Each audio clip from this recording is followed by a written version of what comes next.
Mi sobrina de 6 años me llamó en una noche de tormenta, su voz temblando a través de la estática. Estoy encerrada, muero de hambre.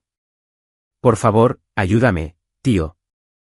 Mis manos temblaron mientras agarraba mis llaves, corriendo bajo la lluvia hacia la casa de mis padres, el lugar donde se suponía que ella estaría a salvo. Pero cuando abrí esa puerta, lo que encontré hizo que mi sangre hirviera. Y luego, yo. Soy Siluskain, y esta es la verdad más dolorosa que jamás he tenido que decir en voz alta. Nunca imaginé que mi propia familia sería capaz de esto. Estoy a punto de compartir todo con ustedes, crudo y sin filtros. Antes de compartir mi historia, me encantaría saber que están aquí conmigo. Dejen un simple hola en los comentarios o háganme saber desde dónde están mirando. Me encanta ver hasta dónde puede llegar mi historia. Gracias. Y ahora, permítanme contarles todo. Y por favor, si mi historia los conmueve, consideren suscribirse a este canal. Su apoyo significa el mundo. Me ayuda a seguir contando historias que necesitan ser escuchadas. Historias de verdad, dolor y supervivencia. El teléfono sonó justo antes de medianoche, su vibración cortando el zumbido constante de la lluvia contra las ventanas de mi apartamento.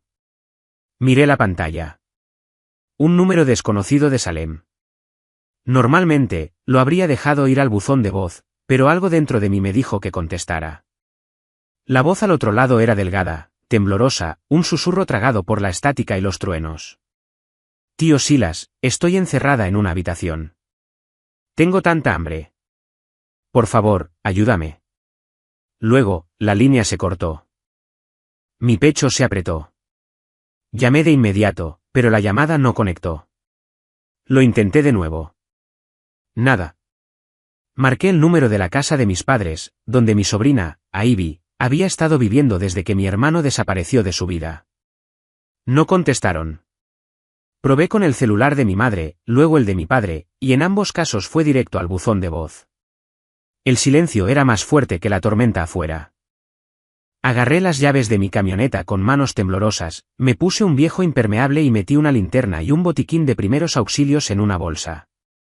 El aire afuera estaba cargado de electricidad, el tipo de tormenta que hacía que las calles parecieran ríos bajo el resplandor de los relámpagos. Los neumáticos patinaron sobre el asfalto mojado mientras me precipitaba por la primera 5, cada milla era una guerra contra la lluvia torrencial y mis propios pensamientos desbocados. ¿Por qué estaría Ivy encerrada en una habitación? ¿Por qué no había escuchado mi instinto antes, cuando noté las sombras bajo sus ojos y cómo se aferraba a ese oso de peluche andrajoso? Debería haberlo sabido. Para cuando me detuve en el tranquilo callejón sin salida frente a la casa de mis padres en Salem, el latido de mi corazón era más fuerte que el trueno. La casa estaba allí, en la oscuridad, las persianas traqueteando con el viento. Demasiado silenciosa, demasiado perfecta por fuera. El césped bien cuidado, la valla blanca brillando con la lluvia. Una máscara de orden ocultando la podredumbre. La puerta principal estaba cerrada con llave, sin luces dentro. Rodeé la casa hacia la parte de atrás, mi linterna captando el brillo de las gotas de lluvia. La ventana de la cocina estaba atascada, pero frágil por la edad. Presioné mi hombro contra el marco hasta que el cristal cedió, haciéndose añicos con un choque amortiguado bajo el rugido de la tormenta. Los cristales crujieron bajo mis botas mientras me metía en el frío silencio de la casa. El aire olía débilmente a moho. Me arrastré por el pasillo, cada crujido de las tablas del suelo amplificado. Mi luz se posó en una puerta estrecha al final del pasillo. El marco de madera tenía rasguños donde un pestillo había sido forzado a cerrarse desde afuera. Mi estómago se revolvió. Desenganché el cerrojo, abrí la puerta de golpe, y allí estaba ella. Ivy estaba acurrucada en la esquina sobre una delgada manta. Un oso de peluche apretado contra su pecho. Su rostro estaba pálido, sus mejillas hundidas, sus ojos, grandes y huecos. Un plato con unas pocas galletas rotas estaba a su lado. Sus labios temblaron mientras me miraba, y luego estuvo en mis brazos, frágil como un pájaro. Tío, susurró, su voz quebrándose.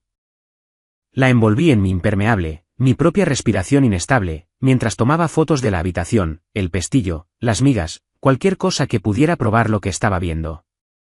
Luego la saqué a la tormenta. Mientras conducía de regreso a la sala de emergencias de Salem, a Ivy, dormitando débilmente contra mí, mi mente no dejaba de repetir la imagen de esa habitación. ¿Por qué mis padres la encerrarían allí? ¿Por qué la habían dejado sola? Las preguntas me desgarraban tan fuerte como la lluvia en mi parabrisas. En el asiento del pasajero, su oso de peluche yacía flácido, húmedo por sus lágrimas. Noté un pequeño cuenco de plástico abandonado junto a la puerta del trastero, manchado con lo que parecían fideos instantáneos secos y sazonados. Tal vez. Y en el escritorio del pasillo, un calendario con fechas de tarde tachadas con tinta roja. Patrones, signos de ausencia. Mi sangre se heló. Algo estaba profunda y terriblemente mal. Las luces de la sala de emergencias se sentían demasiado brillantes, demasiado estériles contra la tormenta de la que acababa de sacar a Ivy. Las enfermeras se apresuraron tan pronto como me vieron cargándola, sus expresiones se endurecieron al ver su delgada figura. La doctora Nora Patel, una pediatra de guardia, me guió a una sala de examen. Acosté a Ivy, mis manos reacias a soltarla. Presión arterial, temperatura, análisis de sangre. Todo fue registrado con una precisión concisa. El rostro de la doctora Patel se tensó a medida que llegaban los números. Malnutrición, deficiencias vitamínicas graves, negligencia crónica. Explicó con palabras tranquilas y firmes que Ivy necesitaría ser ingresada para monitoreo y cuidado a largo plazo. Mi pecho me dolió con cada frase. Firmé los formularios aceptando la tutela temporal mientras trataba de no dejar que Ivy viera la culpa que me destrozaba. Cuando la doctora Patel preguntó por sus tutores, le dije la verdad, no podía localizarlos. Mis padres no habían contestado ni una sola llamada.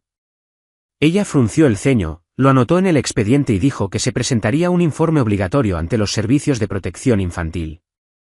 Por primera vez, se sintió real.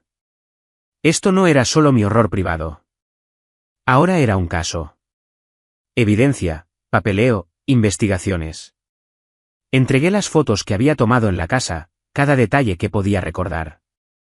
El pestillo rayado en la puerta del trastero, el cuenco con su residuo manchado de sal, las tardes tachadas en el calendario. La doctora Patel asintió sombríamente, diciéndome que estos detalles importarían. Más tarde, cuando Ivy se agitó, le sostuve la mano. Sus dedos estaban fríos, pero se aferró a mí. En un susurro apenas audible, dijo, no sabía cómo llamarte. No sé tu número. ¿Una señora? Ella me dio el teléfono. Mi cabeza se giró hacia ella. ¿Qué señora? Los ojos de Ivy parpadearon, inciertos. Tenía un impermeable oscuro. Empujó el teléfono por la puerta con una nota. Decía, llama al tío Silas. Mi respiración se cortó. Alguien más había estado allí. Alguien que sabía lo que estaba sucediendo dentro de esa casa y decidió intervenir. Una extraña en la tormenta mirando desde las sombras, deslizándole a Ivy el salvavidas que la salvó. ¿Quién era ella? ¿Por qué sabía que me llamara? Mientras Ivy volvía a dormirse, mi mente se aceleró. Garabateé una lista de tareas pendientes en el pequeño cuaderno que llevaba. Revisar cámaras del vecindario. Preguntarle a Esther, al otro lado de la calle. Obtener datos de la torre celular de la llamada. Investigar el paradero de mis padres esa noche. ¿A dónde habían ido mientras Ivy estaba encerrada en la oscuridad? ¿Quién era la mujer bajo la lluvia? La culpa me pesaba, pero también la determinación. No podía deshacer los años en los que había estado demasiado distraído para notar lo que estaba sucediendo. Pero ahora podía luchar. Ivy merecía más que sobrevivir. Merecía la verdad, la seguridad y un futuro no definido por la negligencia. Mientras la tormenta continuaba rugiendo fuera de las ventanas del hospital, me di cuenta de que esta noche era solo el comienzo. La casa en Salem me había dado más preguntas que respuestas, y la mujer del impermeable oscuro había abierto una puerta que no podía ignorar. Mañana regresaría. Tenía que hacerlo. Volví a Salem a la mañana siguiente con el tipo de concentración que viene después de una noche sin dormir. La tormenta había secado el vecindario. Las hojas se aferraban a la valla blanca como moretones. Abrí la puerta trasera que había forzado y entré en el mismo silencio rancio, mi teléfono listo para documentar todo lo que debería haber visto antes. En el estudio, el escritorio de mi padre estaba como un decorado, un bloc de notas cuadrado, bolígrafos alineados, una foto familiar enmarcada apuntando directamente a la puerta como para saludar a cualquier visitante con una sonrisa que ya no significaba nada. Dentro del cajón superior, encontré sobres del banco con notas mensuales etiquetadas como asignación de Ivy, con la pulcra letra cursiva de mi madre.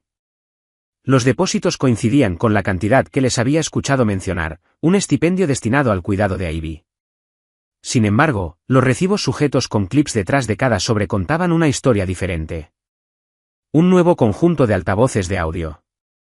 Un menú de degustación en un restaurante del centro. 2 entradas de orquesta para un fin de semana que recordé que Ivy había faltado a la escuela. Fotografié cada página, fecha y total. Una agenda encuadernada en cuero estaba en el cajón inferior. Las páginas estaban llenas de cenas, noches de galería y compromisos sociales. Muchos por las tardes, las mismas tardes tachadas en el calendario del pasillo. Junto a una entrada de sábado había una pequeña estrella y la palabra tarde. Presioné mi palma sobre el papel para calmar mi respiración y seguí buscando. Esther abrió su puerta al segundo golpe. Llevaba un suéter descolorido y el tipo de mirada que ha mantenido una cuenta silenciosa de errores a lo largo de los años. Hablamos en su sala de estar mientras el calentador hacía tic-tac. Dijo que a menudo escuchaba llantos a altas horas de la noche, delgados y amortiguados, y veía a mis padres salir vestidos, las luces del porche programadas para encenderse exactamente a la misma hora todas las noches. Una vez se despertó con el sonido de la lluvia y vio a una mujer con un impermeable oscuro parada bajo los aleros frente a los escalones traseros de mis padres, inmóvil, mirando hacia la puerta de la cocina. Pensé que podría estar esperando a alguien, dijo Esther, pero la casa se quedó oscura. Escribió lo que recordaba. Tomé una foto de su nota junto con la instantánea con sello de tiempo que había tomado meses atrás de mis padres saliendo con ropa formal. Desde allí, conduje a la escuela primaria de Ivy. La secretaria me condujo a una pequeña sala de conferencias donde Clara Reed, una joven maestra de ojos tranquilos, tenía una carpeta lista. El registro de asistencia mostraba un patrón de inicios y paradas abruptas. Ivy presente por 1 o 2 días, luego ausente por una semana. Las notas de comportamiento describían letargo y hambre. El personal había intentado llamar a los tutores enumerados una y otra vez sin respuesta. Clara me dijo que había enviado correos electrónicos que rebotaban o quedaban sin respuesta. Le pregunté si la escuela podía preparar una carta formal sobre negligencia educativa y los intentos de contactar a mis padres. Ella asintió y prometió enviar una al final del día. Cuando dijo que Ivy a menudo llegaba aferrándose a su gastado oso de peluche y pidiendo solo un refrigerio, por favor, tuve que mirar hacia otro lado para evitar que mi voz se quebrara. Regresé a la casa con una lista de lugares que no había revisado. El armario del pasillo contenía poco más que una aspiradora y ropa de cama bien doblada. En el estudio de nuevo, me agaché para revisar el archivador. Un ojo de cerradura casi invisible guiñó desde el panel trasero del cajón inferior. Encontré la llave pegada debajo de la guía del cajón del escritorio. El tipo de truco que se aprende al observar a un hombre que esconde whisky en las vigas del garaje e insiste en que no bebe. La cerradura se abrió con un suave clic. Dentro había una carpeta delgada etiquetada IVK con la letra de mi padre. Mi boca se secó. La carpeta contenía una fotocopia de un documento de fideicomiso titulado 4K con el nombre de Freya en la línea del otorgante, fechado años atrás, y un paquete grapado detrás, un borrador de petición para asumir la administración del fideicomiso de un menor por parte de un tutor legal. El borrador estaba parcialmente lleno, el nombre de mi madre mecanografiado cuidadosamente junto al tutor propuesto. La información de contacto de mi padre recortada en el frente, pero las líneas de firma estaban en blanco, marcadas con notas adhesivas amarillas que decían, firmar y notariar y enviar con cartas. Escondidos detrás de esos formularios había impresiones de saldos bancarios y extractos trimestrales que no pertenecían a ninguna cuenta que yo conociera. Fotografié cada página, cada número de referencia, cada línea de dirección, y seguí excavando hasta que estuve seguro de tenerlo todo. Llamé a la oficina de la Asociación de Propietarios, JOA, de camino al hospital. El gerente dijo que el vecindario no mantenía cámaras de seguridad compartidas. Solo las casas individuales tenían timbres con grabación y mis padres nunca habían optado por eso. Estaba dispuesto a confirmar por escrito las políticas generales del vecindario y las fechas de los eventos comunitarios que coincidían con las entradas de la agenda. Otro hilo para el expediente. De vuelta en la sala de emergencias, le mostré a la doctora los documentos y le dije lo que Esther y Clara habían dicho. Ella me recordó que mantuviera mi enfoque, alimentar a Ivy, mantenerla abrigada. Dejar que los profesionales registraran el resto. Me paré a los pies de la cama de Ivy y observé el lento ascenso y descenso de su pecho, el brazalete en su brazo imprimiendo la prueba de que todavía estaba aquí. Cuando se despertó, pidió agua y una galleta, luego me dijo que no le gustaba la casa cuando se ponía silenciosa por la noche, porque silenciosa significa que no me dejan salir. Lo escribí palabra por palabra. Cada frase se sentía como una piedra en mi bolsillo, pesada, innegable, algo que llevaría a lo que viniera después.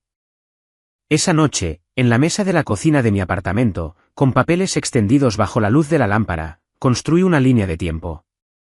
Depósitos de asignaciones, compras de lujo, fechas de fiestas, ausencias escolares, hallazgos médicos, la habitación cerrada, la mujer bajo la lluvia, y ahora esto, un fideicomiso inactivo con el nombre de mi sobrina, y un camino prefabricado para que mis padres se apoderaran del control. El patrón dejó de ser una sospecha y se convirtió en un mapa.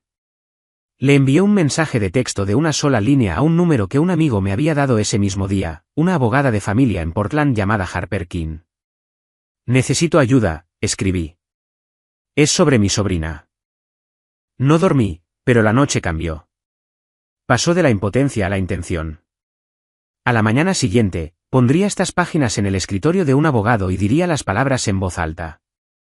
No era solo negligencia. Era un plan. La oficina de Harper estaba encima de una cafetería que olía a canela y azúcar quemada. Tenía una voz de sala de audiencias y una forma eficiente de ordenar el papel que hacía que el caos pareciera solucionable. Le expuse todo. Las fotos del trastero, el cuenco con su costra salada, el calendario, los recibos vinculados a la asignación de Ivy, el relato escrito de Esther, los registros de asistencia de Clara, el informe médico preliminar. Al final, deslicé el archivo del fideicomiso y esperé. Esto no es solo un problema de bienestar infantil, dijo Harper después de un largo silencio. Esto es mala conducta financiera tejida a través de un patrón de negligencia. Pidió permiso para contactar a la trabajadora social del hospital y a la escuela para formalizar las declaraciones. Estuve de acuerdo y firmé lo que me puso delante. Cuando examinó la carpeta del fideicomiso, se detuvo en el borrador de la petición. Pasó el dedo por el pie de página donde se encontraba el nombre de un proveedor de plantillas en letra pequeña. Mira la fecha en la etiqueta de metadatos, dijo, girando la hoja para que pudiera ver la microimpresión. Este borrador se generó recientemente, no hace años. Mi estómago dio un vuelco. Ella solicitó cualquier documento que yo tuviera con la firma de Orión para comparar. Saqué un contrato de arrendamiento escaneado y una vieja tarjeta de cumpleaños que Orión había firmado con un garabato desordenado cuando todavía creíamos que la vida sería simple. Harper comparó trazos y presión en una firma de muestra que había sido impresa y calcada en una página fotocopiada metida en la carpeta. Esta no es la mano de tu hermano, dijo. Alguien trató de aproximarla. A mediodía, Harper había coordinado con la doctora Patel, quien accedió a proporcionar una declaración médica detallada que describía la desnutrición de Ivy y los signos consistentes con la negligencia prolongada. Esther firmaría una declaración jurada sobre el llanto nocturno y la luz del porche temporizada. Clara planeó enviar una carta sobre la asistencia escolar, los intentos documentados de contactar y las veces que Ivy parecía hambrienta y agotada. Harper dijo que buscaríamos la custodia temporal de emergencia y que los materiales del fideicomiso se asegurarían bajo un aviso de preservación para evitar manipulaciones. Esa tarde, un abogado que representaba a mis padres llamó a Harper. Insistió en que yo había irrumpido en la casa y robado registros privados, que estaba organizando una campaña para difamar a unos abuelos respetables que habían hecho todo lo posible. Insinuó que presentarían un informe policial por allanamiento y exigirían la devolución inmediata de todos los documentos. Harper se mantuvo tranquila. Reconoció la entrada, explicó las circunstancias apremiantes y la emergencia médica, y señaló que los materiales que yo poseía se referían directamente al bienestar de una menor y a una posible explotación. Le pidió al abogado contrario que conservara todas y cada una de las comunicaciones que hicieran referencia al fideicomiso, la asignación y mi hermano, incluidos los correos electrónicos enviados desde direcciones IP domésticas. La línea se quedó en silencio por un momento. Nos sentamos con la puerta cerrada mientras Harper organizaba el paquete de moción. Van a contraatacar, dijo, y presentarán algo que parezca legítimo para confundir a la corte. Su predicción llegó antes de lo que esperaba. Una hora después, llegó un correo electrónico del abogado contrario adjuntando una carta mecanografiada supuestamente de Orión, indicando que les había pedido a sus padres que cuidaran de Ivy y administraran sus bienes. La carta no estaba fechada, el saludo era genérico, la firma demasiado pulcra para un hombre cuyas firmas siempre habían tenido una inclinación apresurada. Harper la imprimió, luego la colocó junto al borrador del fideicomiso. Misma fuente, dijo en voz baja. Mismos caprichos de espaciado. Quien produjo uno probablemente produjo el otro. Esa noche en el hospital, le conté a la doctora Patel lo que estaba sucediendo y le pregunté a Ivy cómo se sentía. Ella dijo que la gelatina era su favorita porque estaba fría y no daba miedo. Cuando terminó unos cuantos bocados, sus párpados se volvieron pesados. La carta de Clara llegó a mi teléfono. El lenguaje era clínico y devastador. Detallaba meses de ausencia, llamadas no devueltas y notas de que Ivy pedía comida al dejarla. Se la reenvié a Harper y le di las gracias a Clara. Unos minutos más tarde, Esther me envió un mensaje de texto para decirme que se presentaría ante un juez si llegaba el caso. Antes de irme, Ivy me tiró de la manga y susurró algo que escucharé por el resto de mi vida. Si los acuso, dijo, incluso en la manta, vuelven a cerrar la puerta. Le dije que no la volverían a encerrar en más habitaciones. Le dije que nos aseguraríamos de eso, no con promesas, sino con personas y papeles que tenían que ser obedecidos. Al salir del hospital, comenzó a llover de nuevo, suave esta vez, como un recordatorio. Harper me llamó cuando llegué a la camioneta. Había solicitado la custodia de emergencia y una orden de restricción temporal que impedía a mis padres contactar a Ivy o acceder a cualquiera de sus cuentas. Se programó una audiencia con poca antelación. Trae todo mañana, dijo. Lo pondremos frente a un juez y dejaremos que los hechos hagan lo que hacen los hechos. Me estacioné frente a la casa de mis padres por última vez esa noche, no para entrar, sino para verla por lo que era. La luz del porche se encendió exactamente en el minuto que Esther había descrito, el momento preciso e inquietante. Ningún movimiento dentro. Pensé en la mujer del impermeable, la mano deslizando un teléfono y una nota debajo de una puerta para llegar a una niña que nadie más estaba viendo. En algún lugar, alguien había decidido que quedarse en silencio era peor que involucrarse. Esa elección lo había comenzado todo. De vuelta en Portland, extendí los documentos en la mesa de mi cocina nuevamente, la luz de la lámpara volviendo el papel color crema y la tinta casi azul. Coloqué la carta falsificada en el centro, flanqueada por la carta de la escuela, el informe médico, los recibos de la asignación, el borrador del fideicomiso con sus notas adhesivas y mis fotos de la habitación cerrada. El patrón ya no era solo un mapa. Era un caso. Mañana, entraría en la corte y nombraría lo que mis padres habían hecho. Lo llamaría por su nombre real y le pediría a la ley que hiciera lo que la familia no había logrado hacer, proteger a una niña. Esther me llamó 2 días después, su voz rápida con urgencia. Había estado limpiando un cajón y encontró un viejo recibo donde había garabateado un número de matrícula. Pertenecía a un automóvil que recordaba haber visto afuera de la casa de mis padres la noche de la tormenta, estacionado medio escondido bajo los árboles goteantes. Me entregó el trozo de papel cuando pasé por allí. Los números estaban manchados pero legibles. Conduje directamente a la oficina del DMV, mis manos golpeando el mostrador mientras el empleado buscaba. El automóvil estaba registrado a nombre de Marjorie Collins, una enfermera jubilada que una vez trabajó en Salem General. Su dirección no estaba lejos, una pequeña casa escondida detrás de un jardín cubierto de lavanda y maleza. Cuando abrió la puerta, vi a una mujer de unos 60 años con ojos amables pero cautelosos. Al principio, negó saber algo sobre esa noche, sacudiendo la cabeza, diciendo que no quería problemas. Pero cuando mencioné a Freya, la difunta esposa de mi hermano, su rostro se suavizó. Se hizo a un lado y me dejó entrar. Nos sentamos en la mesa de su cocina, el olor a té de manzanilla flotando entre nosotras. Confesó que había sido amiga de Freya cuando Ivy era un bebé. Freya me preguntó una vez, dijo Marjorie en voz baja, que si alguna vez le pasaba algo, vigilaría a Ivy. Le prometí que lo haría. Después del accidente de Freya, no había visto mucho a Ivy. Pero en las noches de tormenta, a veces pasaba por la casa. Esa noche, cuando vio el lugar oscuro, tuvo la sensación de que algo andaba mal. Había deslizado un viejo teléfono por la puerta del trastero con una nota que decía, «Llama al tío Silas». Ese simple acto había salvado a Ivy. Luego buscó en una carpeta y sacó otro documento. «Nunca quise meterme en asuntos familiares», dijo, «pero Freya me dio esta copia hace años por si acaso». Mis manos temblaron al desdoblarlo. Era el testamento personal de Freya, presenciado y notariado, que indicaba claramente que si Orión no podía cuidar de Ivy, la tutela debía pasar a mí. Las palabras me quemaron como fuego. Estaba destinado a proteger a Ivy desde el principio. Llevé el documento directamente a Harper. Ella lo estudió línea por línea, confirmó que la notariación era válida y explicó su peso en la corte. «Esto lo cambia todo», dijo. «Tus padres nunca fueron la elección legítima». El alivio se mezcló con la ira dentro de mí, y por un momento, me permití respirar, pensando que tal vez finalmente teníamos algo lo suficientemente sólido como para poner fin a esta pesadilla. Pero Marjorie no había terminado. Mientras me iba, me tocó la manga y susurró, «Lo vi. Hace unos meses en una gasolinera cerca de la autopista. Orión». Se veía delgado, desgastado, pero vivo. Parecía que no quería ser reconocido. No me acerqué a él.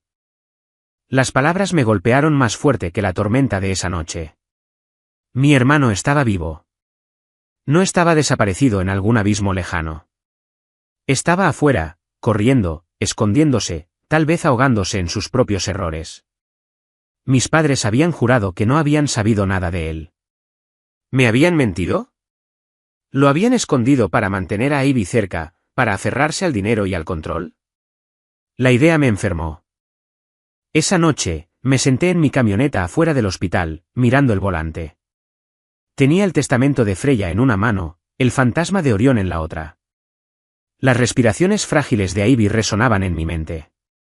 Por primera vez, sentí que el suelo se movía debajo de mí en dos direcciones a la vez, esperanza y pavor, salvación y traición. No sabía cuál saldría a la superficie primero. El juzgado olía a barniz y papel viejo, sus paredes pesadas con el peso de otras historias familiares rotas. La nuestra estaba a punto de unirse a ellas. Cuando entré con Harper, vi a mis padres sentados en la mesa lejana, su abogado susurrando a sus oídos. Mi madre se secó los ojos con un pañuelo, sus labios temblaban como si ella fuera la víctima. Mi padre miraba fijamente al frente, su mandíbula apretada, su postura rígida. La audiencia comenzó con su abogado pintándome como un soltero imprudente que intentaba arrebatar a una niña por ganancia financiera. Me describió como inestable, impulsivo, incapaz de criar a una niña solo.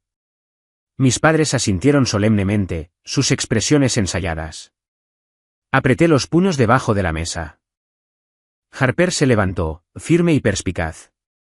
Primero expuso los registros médicos de Ivy. La doctora Patel subió al estrado, su testimonio cortando la sala con precisión clínica. Habló de malnutrición, deficiencias vitamínicas, la evidencia de negligencia prolongada. Cada palabra era una cuchilla, y vi a mi padre encogerse como si lo hubieran golpeado. Luego vino el rastro financiero. Harper presentó los recibos, los sobres bancarios, las compras de lujo vinculadas a la asignación de Ivy. Vi cómo la frente del juez se fruncía mientras Harper apilaba una contradicción tras otra.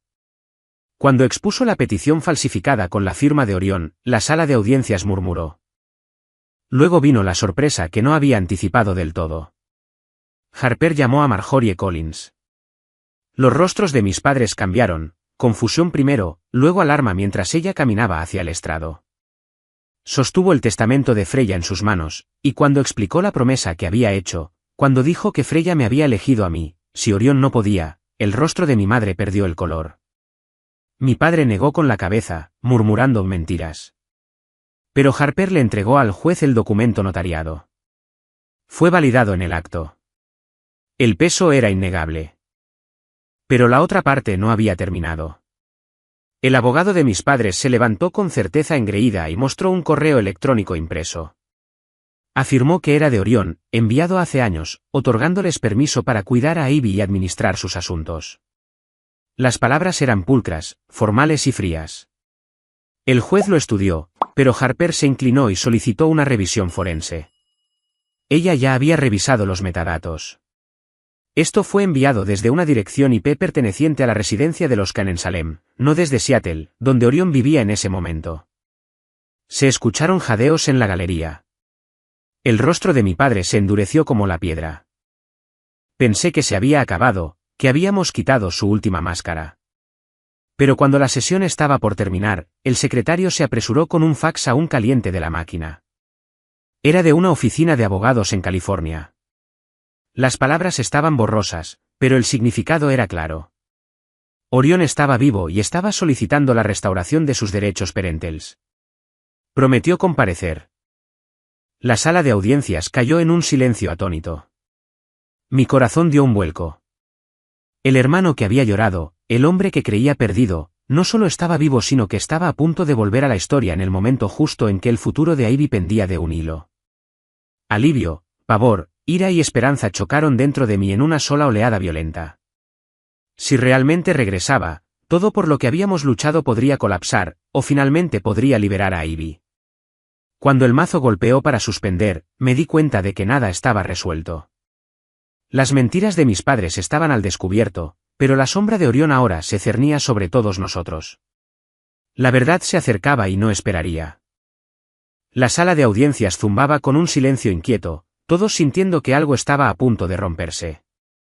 Me senté en la mesa del peticionario, mis palmas húmedas contra la madera, Harper firme a mi lado. El alguacil abrió la puerta lateral, y entró Orión. Se me cortó la respiración. Estaba más delgado de lo que recordaba. Su cabello salpicado de gris, aunque solo era un año menor que yo. Sus hombros caídos como si el peso de los años los presionara, pero sus ojos, esos ojos familiares, todavía llevaban la agudeza del niño que una vez había protegido. La sala se quedó en silencio lo suficiente como para escuchar el arrastre de sus zapatos en el suelo. Ivy se quedó paralizada donde estaba sentada con la guardiana Adele y Tem, su pequeña mano agarrando el oso de peluche hasta que pareció tenso. Cuando lo reconoció, sus ojos se abrieron de par en par. No corrió hacia él.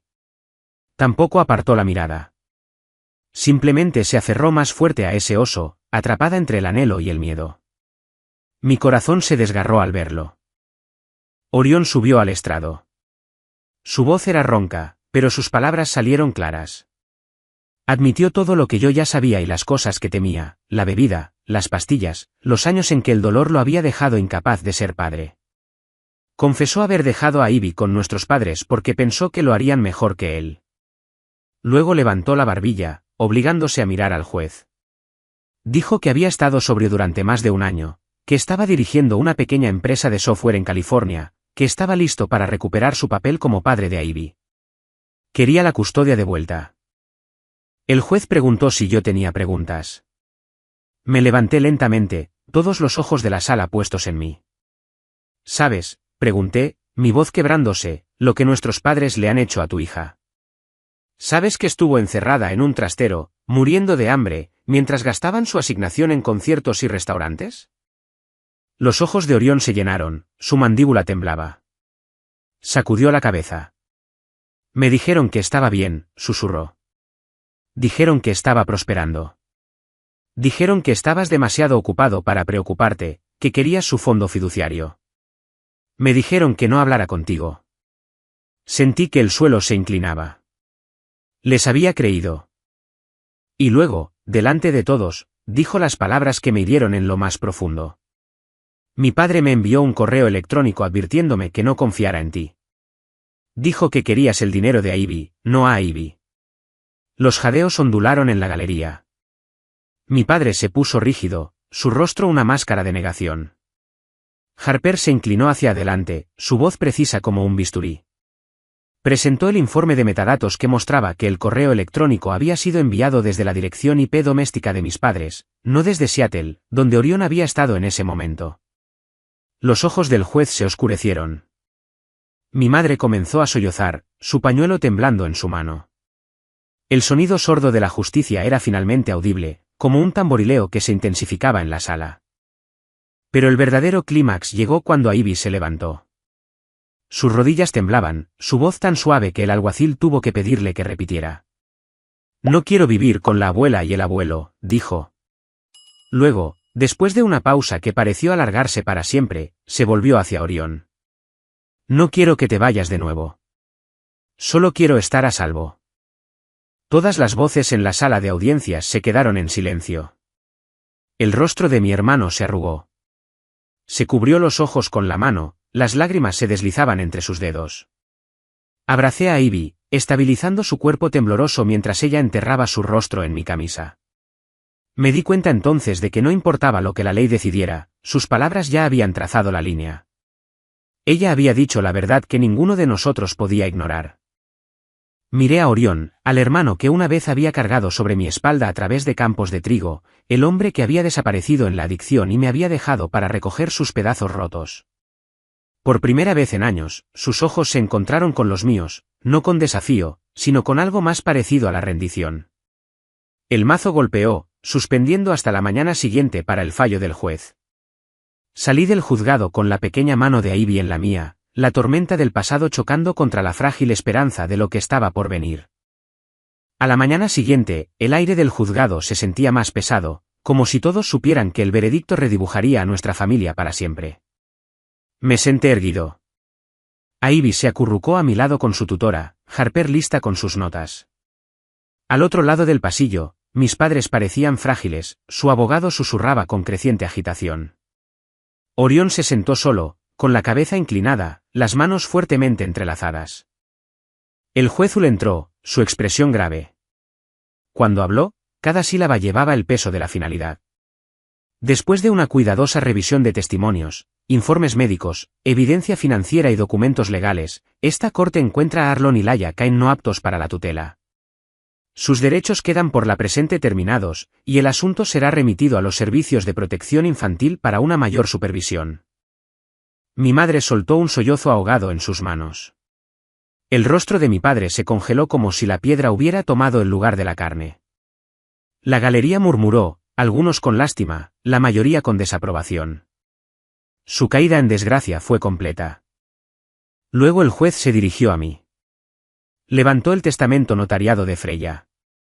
Este documento nombra a Silas Cain como el tutor secundario en caso de que Orión Cain no pueda servir. Basado en la evidencia presentada, la Corte otorga la custodia total de Ivy a Silas Cain. Él ha demostrado la capacidad, la estabilidad y el compromiso necesarios para proteger y nutrir a esta niña. Mi pecho se llenó de un aliento que no me había dado cuenta de que estaba conteniendo. Me giré hacia Ivy, quien me miró con ojos muy abiertos. Por primera vez, me permití sonreír. El juez no había terminado. Se dirigió a Orión. Usted sigue siendo el padre biológico de Ivy. La Corte reconoce sus esfuerzos hacia la sobriedad y la rehabilitación. Se le concederá visitación supervisada con la posibilidad de expandir esos derechos si puede demostrar estabilidad consistente y sobriedad continua. Orión asintió, las lágrimas corrían sin control por sus mejillas. Gracias, susurró, aunque sabía que esas palabras no eran solo para el juez. Mis padres intentaron una última vez. Laia extendió su mano hacia Ivy, gritando, por favor, perdóname, cariño. Pero Ivy se acercó más a mí, su pequeño cuerpo temblaba, su silencio, un veredicto final propio. El alguacil guió a mis padres hacia afuera, sus cabezas bajas, sus reputaciones hechas jirones. Salem no lo olvidaría. Cuando la sala de audiencia se vació, Orión se acercó a mí. Se quedó allí, temblando, y finalmente dijo, le fallé. Te fallé. Pero tú la cargaste cuando yo no pude. Fuiste el padre que ella necesitaba. Tragué con dificultad. Todavía tienes una oportunidad, dije en voz baja. Pero nunca te desvanezcas de nuevo. Ivy dudó, luego le dio un pequeño abrazo, tentativo pero real. Orión se derrumbó, abrazándola suavemente, prometiendo que lucharía por permanecer presente. De vuelta en Portland, semanas después, la vida comenzó a tomar forma de nuevo. Ivy compartía una habitación con Milo, quien le enseñó a tirar canastas en el patio trasero. Sienna le horneó galletas con forma de estrella.